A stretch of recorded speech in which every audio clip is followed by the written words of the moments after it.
Welcome to GearCheckGames. This is part 4 of our commentary for Paper Mario: The Thousand-Year Door. You know, Dan, every part you open by singing loses viewers. I've looked at the analytics. Cut it out! Yeah, they put little comments in there when they unsubscribe. Okay, so last time... Oh, there's no keeping this boy down, I'm sorry. I'm going all in. Yeah. YouTube actually has a stat tracker for Dan Sings to subscription count. It was only put there because of the grumps, and then we just happen to have a same name of a person. Yeah, and coincidentally, it still works. It's a very robust algorithm. Don't you guys love how well I hide my edits? Yes. A nice little... You should just do all the transitions with the Windows Movie Maker paper furl transition. Oh yeah. Crap, why didn't I do that? Oops. That's surely in, like... Yeah, the editor we use. Yeah, in Hit Film or whatever. Yeah. Whatever that... Hit Film Express. Yeah. So is that the dragon of the castle we gotta go meet? That is, in fact, Hooktail. Although... Is that the dragon that leads the Foot Clan? As someone who had just finished The Legend of Wind Waker, around the time he first played this game, I couldn't help but think that it looked an awful lot like Valoo.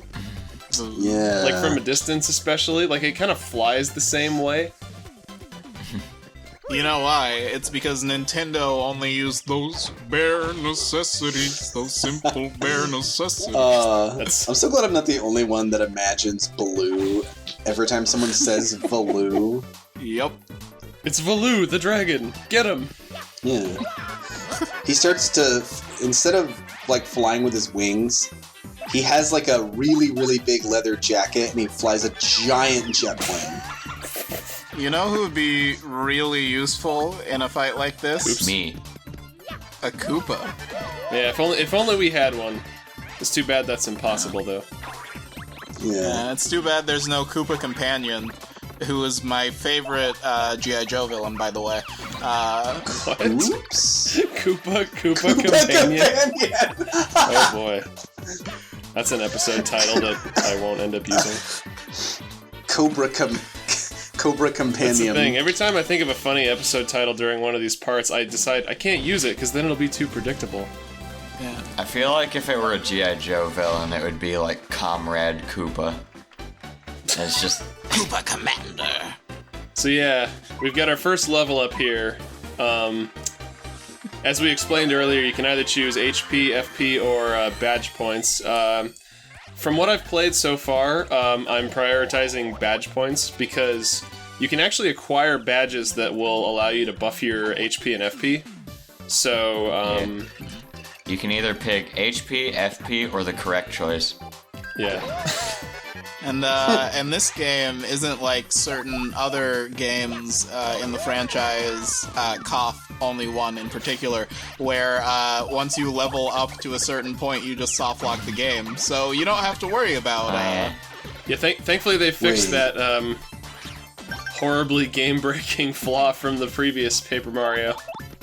So wait, in Paper Mario 1, you can like soft lock the game by leveling up too much? Yeah, if you run out of level up upgrades, when you get to the level up screen, it doesn't know what to do and it just pauses at the screen and you can't continue. Yeah, there's a hard limit on how much you can upgrade your stats. But not Unless a hard they're all limit fully on levels. upgraded, you can't.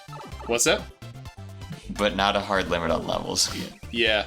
Yeah, it's a soft limit on levels in the hard limit soft locks your game. Is it easy to attain this, or do you have to really grind for it? Well, like in my playthrough, I'm pretty diligent with fighting enemies in these games, but I didn't do like the dojo stuff, so I never got there.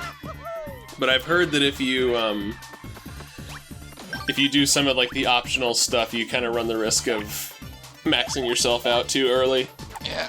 Oh god. Well, I think it's just like... So the nice thing about the Paper Mario games is that they're balanced, like, pretty, like... They're balanced well enough so that you never have to grind, but, like... There's still, like, a decent challenge throughout the whole game. Yeah. Well, and one really smart thing they do is that, yes, your HP and your FP and BP are all stats, but, like, your attack power is tied to, like, what hammer you have, and you just get hammer upgrades as part of the story as you go through the game, or, like, boot upgrades that, like, make your jumps more powerful and give you extra moves. It's not tied to, like, experience points. It's more just, like, progressing through the story. See, as our resident JRPG fanatic, I must say that the danger is that people like me really like grinding. Mm-hmm. So you're not gonna like grinding in this game because when It's you not get quite so rewarding. when you level up, enemies give you fewer and fewer star points until they just give you like 1 or 0 star points.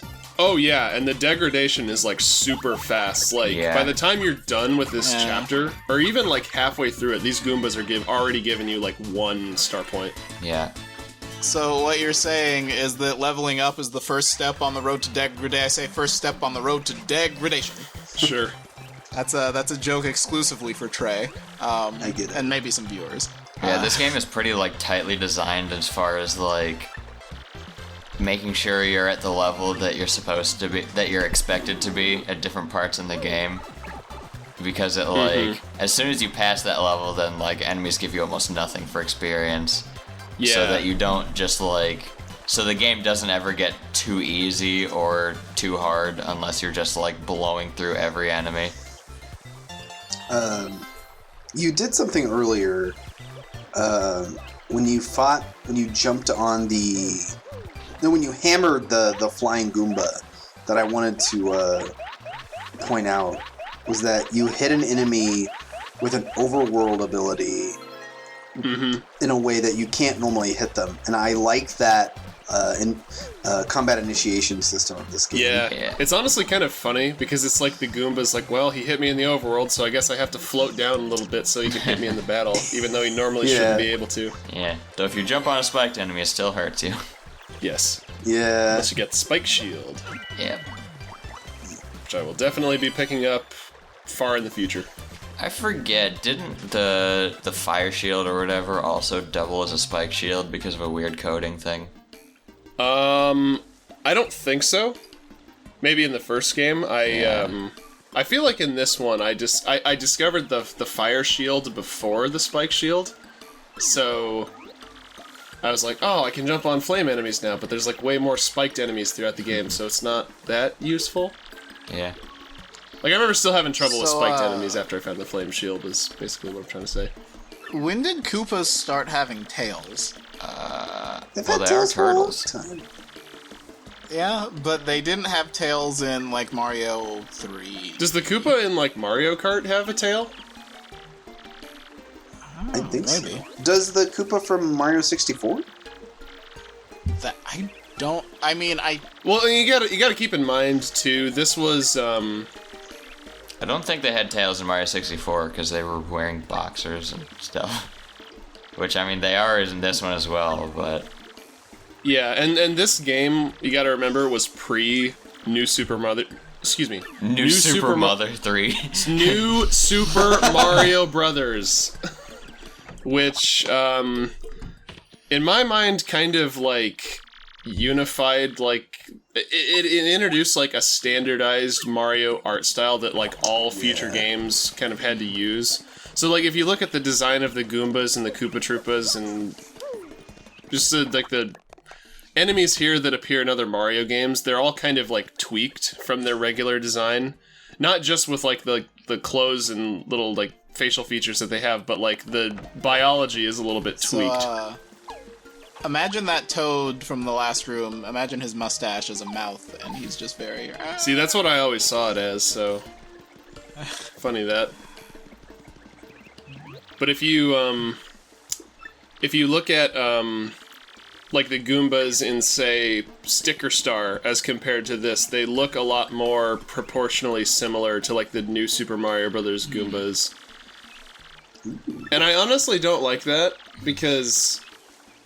I mean, maybe it's just because I'm used to, like, how all the characters looked in the early Paper Mario games, but, like, I like the idea of them, you know, tweaking the characters for this specific game, as opposed to, like, everything must be standardized and uniform, and, like, we gotta be on brand. Well, I feel like that's the appeal of these games, is that the Paper Mario aesthetic already changes. Not yet, Joe, not yet. Yeah. It changes, like, the feel of the Mario universe anyway. Yeah. It grosses me out just being near this weirdo. You know he can hear you, right, Goombella? I don't know, maybe the afro's, like, covering his ears. Ah, bonjour, mademoiselle. It is a beautiful day, no? Everybody loves the French. Well, it was a beautiful day. Ah, the French character has often been celebrated for his accent. For the listeners to be in on the joke, we were doing the impression of Orson Welles'. Yeah, no, Trey, we forgot to introduce our other special guest, Orson Welles, back from the dead. Yeah. Yes, I'm in a better place now. A place filled with Paper Mario, the 1,000-year door. It's even better when you're dead. Totally believe. So to briefly acknowledge what's happening on screen, this is our first, like, town besides Rogueport, I guess, Petalburg, which bizarrely shares its name with a town from Pokemon Ruby and Sapphire. Yeah, it's leaking in. And I don't think that game was translated by Treehouse, so, Actually, did Treehouse exist back then? I know, like, the people who work at Treehouse were, like, working on this, but... Yeah, it didn't have, like, a name yet, though. Yeah. Or did it? I would like to take a moment honestly. to revere the incredibly subtle animation that just happened with Mario's face. How when he shook his head, like, it felt like it was moving into a 3D space, despite the fact that these are 2D assets. Well, it's weird, because sometimes he'll do, like, a little head shake, but then other times he'll just, like, fold his head sideways. Mm. Like, sometimes he's 3D, sometimes he's a paper object. Like, who's to say? By the way, he's breaking the dimension. I know we've been talking over everything he says, but this guy is hilarious. Yeah. Mayor Croup. Yeah. Yeah, he's my favorite Animal Crossing character. Sure. He kind of does look like oh yeah, he does kind of look like Tortimer? what is this name? Yeah. Also, get ready for one of my favorite quotable lines from this game. They are nice eyebrows. That's great. Yeah, Murphy, I appreciate it. They are nice eyebrows. Schwonk Fortress. I love his giant beard, too, because you don't see a lot of, like, Koopas with facial hair, and he's got, like, oodles of facial hair. Mm-hmm. He's truly representing the Kappas that the Koopas are based on. Yeah, and I know we just kind of were talking about this, but that is one of my favorite things visually about these games, is all of the different variations on these Mario enemies that, you know, most people are familiar with. But in an RPG like this, where you're gonna want to go around, like, talking to people, it only makes sense to make the characters, like, attractive and interesting looking, so that you actually want to go and talk to them, find out what they have to say. Like, they kind of tell you a little visual story before you actually start conversing with them. So why does Koops have a Band-Aid on his... Because he got beat up. By the dragon? By someone. I mean, look at Koops. He's a floor mat. Anyone could beat him up. Oh. See, this is why Cooper is and always will be the superior Koopa companion. Because he is just always, like, confident and strong and doesn't have a character arc. Exactly. Oof. Character arcs are for losers. Because Cooper has eyes that stare off into the abyss, unblinking, unmoving. Oh, yeah. Yeah. Cooper can stare into the void, and the void will stare back. Koops can't even open both of his eyes all the way. He's forever damaged by getting beat up. Yeah. Ah, Professor Franklin has sent you an email, Mario. Yes. Good news, Mario. Oh, yeah. I found a piece of the We're map. going to be seeing a lot of papers in that trash can once I get Peekaboo, the badge. Because there's a failsafe for if you defeat an enemy without tattling it, so that you can still complete the Tattletog, which is basically this game's bestiary. Like, if you defeat a boss without tattling it, and it doesn't appear later in the game, its Tattletog page will appear in Frankly's garbage can. So you can just go there and, like, add it to your bestiary. So... Good news, Goombella. I've invented a microphone that lets you say the things that Mario doesn't ask you, and it writes them down and puts them in my trash can. Also, I like that Frankly signed you up for a spam newsletter. Yeah. Yeah, that's another thing. The other email we got where it's like, Dear Mr. Mario, your kind friend, Mr. Frankly. So I wanted to point out, whenever Koops turns around, there's some really good layering on his model. Oh yeah, because these characters are all like puppets. They're all made of like separate objects, and all the objects are kind of layered to give like a faux, or kind of a light like 3D effect. Yeah. Just so they don't look completely like paper, I guess. Puppet animation done right. Yeah. Yeah, that's a thing I'll talk about later. I'm generally not a fan of like tweening in animation. Like, it can be done well, but a lot of times I feel like it isn't. This game, for some reason, is like one of my favorite examples of tweening. Like, I just love the way it looks. More gushing in part 5. We'll see you then.